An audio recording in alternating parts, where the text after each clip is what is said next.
I definitely want to talk about the Dallas Mavericks, right?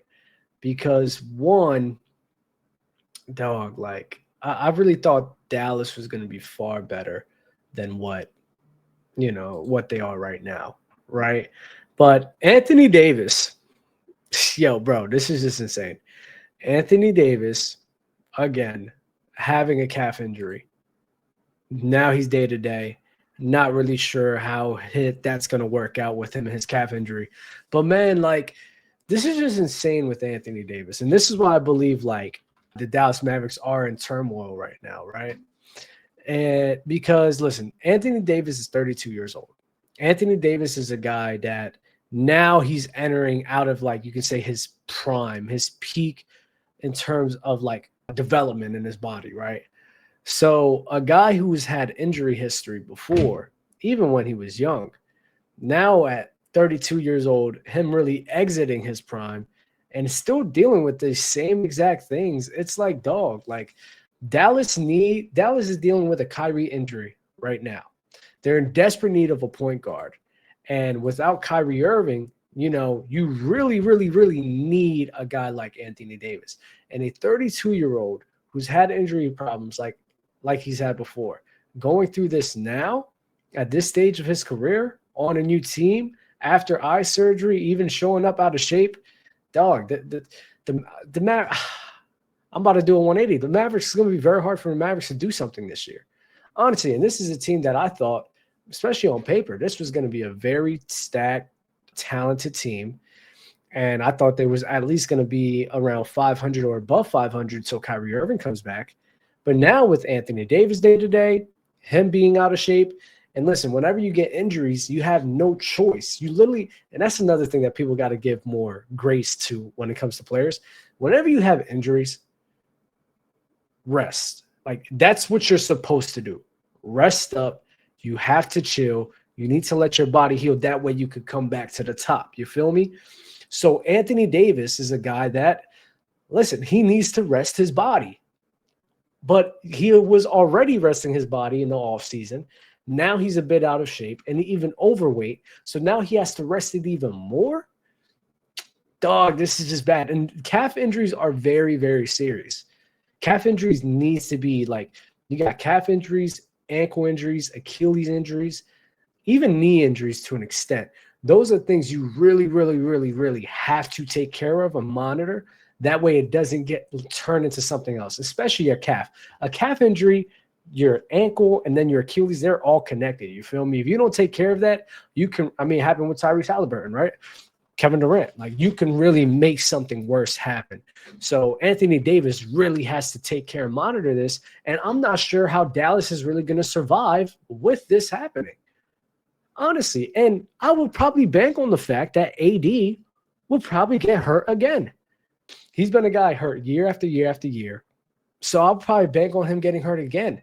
And now Kyrie, AD, now Cooper Flagg, he's just trying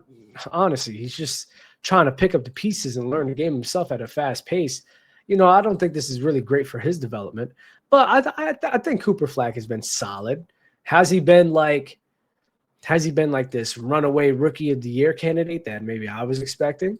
No, but VJ has been awesome.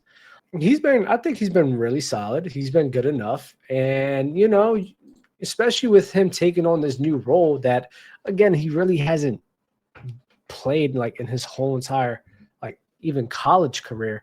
He's doing the best he could, right? Defensively is something that I think he's definitely showed great talent in already. So right now the offense needs to really start picking up. He needs to get more comfortable in the game. I think just finding out his role and solidifying his role. I think his offense is something that it'll come along as the year progresses. Like, Luka Doncic wasn't coming out the gate. Now, he wasn't 14 points on 39. You feel me? But, or maybe he was. Wait, I don't even know the stats for that. I could be wrong with that, honestly. I could be. But yeah, a guy like Luka wasn't even dropping like 25 a game on like great splits and everything in his rookie year. So even Victor Wembanyama struggled a bit offensively. But it's about when you're looking at rookies, when you're looking at their talent and how it can progress, right? You got to look at the main things they do well. the main habits that they have now, right? And I think especially defensively, he's shown great habits. He's a great helper, great hustle, very aware defensively. And those are good habits to have because that's something that genuinely gets better over time. Offense is where, he's not like shot chucking, you feel me? Which I think is good. I think really what's been throwing him off and bothering him is just the uptick in like ball handling responsibilities, which is kind of making him uncomfortable. I think there's more to see with that and see how that's going to progress, right? But that's something that only time will tell, right? But I love that he's not. I don't believe, like, I think there's more of coaching with Jason Kidd. I don't believe he's trying to force too much. He's trying to be too aggressive. It seems that he's trying to let the game flow to him rather than other rookies like Jalen Green or something like that, right? So I like to see players like that. So we got to see what's going to happen with him. We're going to see how he handles his progression. And I don't know. I still think he's probably going to have a month where he's just cooking crazy. I'm not going to lie. We're going to see flashes of that where, I don't know when, but a month straight, he's just going to be cooking once he's getting used to it.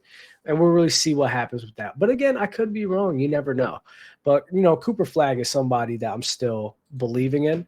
And I just think the new role is definitely like he's not used to it. That's why I think he needs to get more used to it because Jason Kidd is wild. Jason Kidd is the same guy that, was putting Giannis Antetokounmpo at point guard. I think you put him at like every single position. You put him like point guards, power forward, center. You put him everywhere. That dude Jason Kidd is wild. He's a wild man. But I mean, that's what he likes to do. He likes to put the ball in his best players' hands. You feel me? So I think that's what he's doing with Cooper Flagg as well. So we'll see how that goes. That could be good, but at the same time, that could also be very bad for a player.